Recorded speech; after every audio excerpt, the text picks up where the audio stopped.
So it's now been about 4 days since we last spoke on Friday. I remember clearly I was kicking a barrel all the way back to the house over there just to fill it up because I realized it was half full.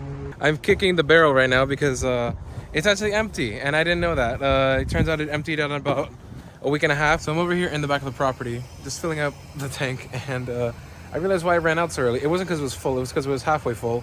But I'm now filling it to the brim over here, as you guys can see.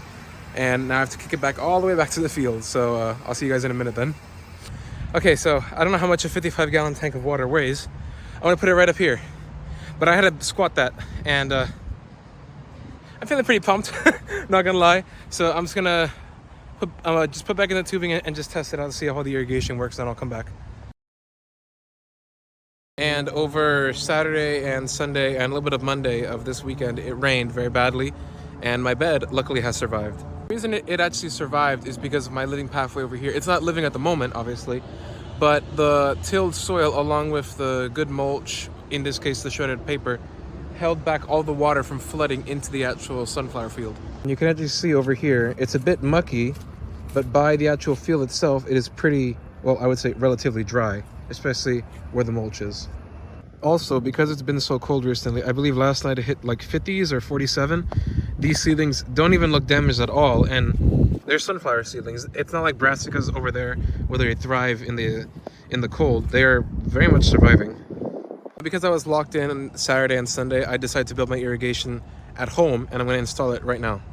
As I'm walking to the car right now, I just want to let you guys know that I start most of my seeds indoors, and it's very important, especially nowadays where it's very, very cold in Central Florida. I'm in zone 10A, and I still have to start all of my lettuces inside because they simply won't germinate at 50, 60 degrees soil temperature. I'll talk more about crop rotations and transplants later in the season, just because right now I want to focus on putting crops in the actual ground. So let's just get started. Well, that's the irrigation all set up. I'm gonna show you guys a deep dive on what I actually did. Now, I decided to keep the actual original solar panel emitter just because that's what I had on hand, and it seems like the easiest thing to do. So I opted to go for these red ones. Now, the good thing about these red ones is that I can close them and open them as I see fit. So, for example, I actually did it over here. On this emitter, I'm letting water drip out because there's obviously lettuce growing. On this one, I closed it, so no water will be coming up because really it won't be watering anything. So this one's working, this one's working, this one's not working by choice. And this one I turned on, but it's littering out like literally the smallest amount. I'm gonna just move this one over there.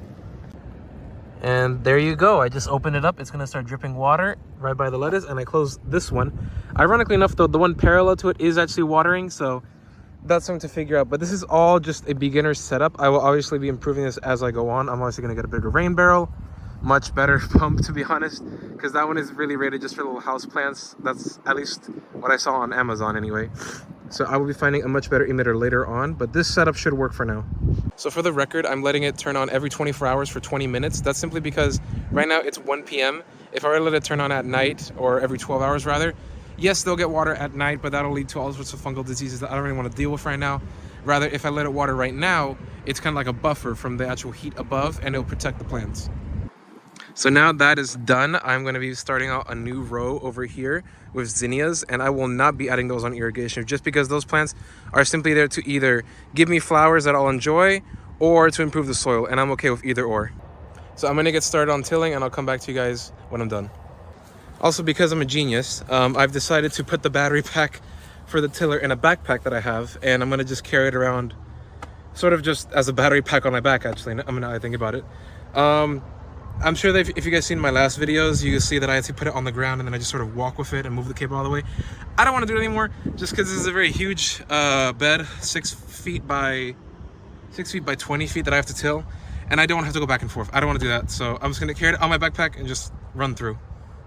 And there you have it. I'm all kitted out. Over here I got my cable coming out from the top of the bag over there. I don't know if you guys can see it, but I'm just going to be walking with this and I should be fine. I used to ruck and everything, so this is not very hard for me at all. So also it's fun.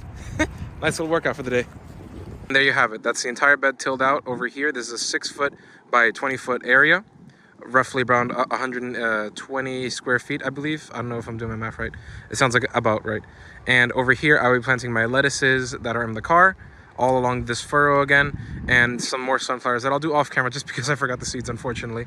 And the zinnias will of course be over there right by the rain barrel, and they'll be planted there and probably bloom around the same time as these sunflowers. Zinnias tend to be much quicker than sunflowers, but I guess we'll see, especially since they're transplants and they're so far ahead from the actual sunflowers. So there you have it. Over here is the untilled section, and over here is the actual tilled section. Now IT just went forward just to kill all the leaves that were essentially on top, like the grasses and stuff. And then I went backwards, and that was just to kick up the dirt even more, and you're going to see how much sand is in there right now. And that is that. The beds are done. I'm replanting my sunflowers and my zinnias. But in the meantime, I want to let you guys know that I'll be gone for about 2 weeks. I'll be visiting my family on holiday for Christmas and New Year's and all that stuff. So I'll be utterly blind as to what's going to happen here on this field. So it'll be either be a life lesson in terms of I lost everything, now I have to restart again, or I can come back and I will have around $300 just sitting here in the field. So I'll see you guys then, and take care. Have a happy holidays, have a very safe holiday, and have a good one.